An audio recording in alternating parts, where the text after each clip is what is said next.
Bonjour, bonsoir, chers amis, bonjour, bonsoir et bienvenue à notre entretien. Aujourd'hui, je vais vous parler tout simplement de la parole de Dieu, mais d'une façon spéciale. Je vais vous parler de 4 types de personnes qui reçoivent la parole. Mais la grande question est de savoir comment ces gens-là reçoivent cette parole. Et l'effet que ça fait sur ces gens-là, sur eux, et vous savez que la Bible est claire. La Bible, nous savons que c'est la parole de Dieu. La parole de Dieu. La Bible est le message de Dieu. En d'autres termes, on peut dire que la Bible est le porte-parole de Dieu. Elle est sa parole, mais elle est la vérité. Cette parole vivante, chers amis, transparente, limpide, intelligible, claire, cristalline même. Et cette parole qui est la lumière, celle qui est Jésus, le Christ, le Sauveur. Cette parole dans laquelle il n'y a pas de changement, ni ombre, ni de variation. Elle est pure, entièrement éprouvée. Elle est la source de la réjouissance. Et cette lampe à nos pieds, et cette lumière sur nos sentiers, notre délice, notre soleil, elle est ce que Dieu a magnifié le plus. Parce qu'elle est la nourriture de la vie.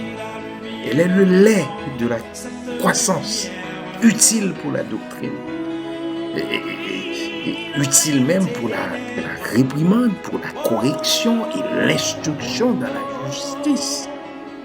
Mes chers amis, comment les gens reçoivent cette parole?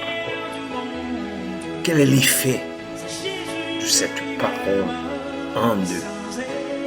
Vous savez que Jésus nous explique tout cela dans une parabole, ce qu'on appelle la parabole du semeur, de Matthieu 13, Marc 4 et Luc chapitre 8. Jésus nous dit qu'il y a d'abord celui qui écoute cette parole, mais ne la comprend pas.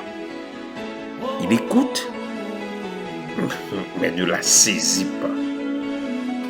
Il n'interprète rien du tout. Il n'appréhende pas cette parole. Et puisque c'est ainsi, le diable, le malin, l'accusateur, l'horrible, l'exécrable vient et enlève ce qui a été semé dans son cœur. Il est celui qui a reçu cette semence, mais sur le long du chemin. Ensuite, il y a un autre type de personne, celui qui entend la parole, la reçoit, il la reçoit avec joie. Oh, il est content d'écouter la parole, il est content de recevoir, il est heureux de trouver quelque chose de nouveau. Mais attention là, il n'a pas de racine en lui-même. Pas de racine, pas de souche.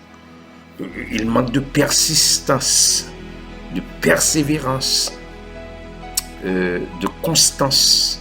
Et dès que survient une tentation, dès que survient une tribulation, une persécution, une calamité, un affront, une brimade à cause de la parole, ces gens-là ou cette personne-là trouvent une occasion de chute.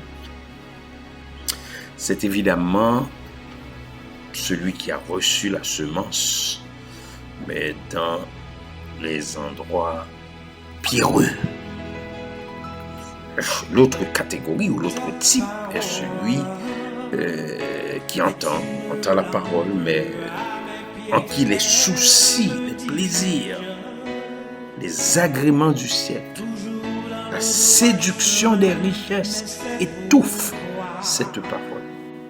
la tue, l'asphyxie et la rende infructueuse, c'est celui qui a véritablement reçu la semence parmi les épines. Et finalement, il y a une dernière catégorie de personnes. Là, c'est une personne qui entend la parole, mais la comprend, la déchiffre bien, la saisit, l'interprète, l'appréhende de tout son cœur. Cette personne porte du fruit, et du fruit qui se multiplie, s'amplifie, s'agrandit. C'est celui qui a reçu la semence dans la bonne terre. Il porte des fruits en abondance. Ne soyons pas comme celui qui écoute la parole et ne la comprend pas. Ne soyons pas non plus comme celui qui entend, reçoit cette parole avec joie, mais qui n'a pas de racine, pas de souche. Ne soyons pas surtout comme celui qui entend la parole, mais les richesses l'étouffent. Ces richesses prennent la place de cette lampe à nos pieds et de cette lumière sur notre sentier ou nos sentiers. Soyons plutôt comme celui qui entend la parole, la comprend, la déchiffre bien, la saisit, l'interprète, l'appréhende de tout son cœur.